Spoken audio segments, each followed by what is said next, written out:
সোনকাল কৰিবৰ কাৰণে আঞ্চলিক শাখাৰ সভাপতি সম্পাদক বাদ সমস্ত মঞ্চৰ সন্মুখৰ আসন গ্ৰহণ কৰিবলৈকে আমি সেৱা জনাইছোঁ আৰু জিলা শাখাৰ বিষয় কাৰ্যনিৰ্বাহকৰ বিভিন্ন কাৰ্যনিৰ্বাহ কৰি অহা বৰ্তমান আৰু প্ৰাক্তন বিষয়ববীয়া কাৰ্যনিৰ্বাহ কৰি অহা বৰ্তমান তথা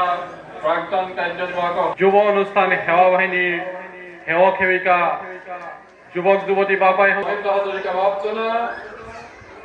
সেউজীকৰণ সাহিত্য বৰহুলাৰ সভানেত্ৰী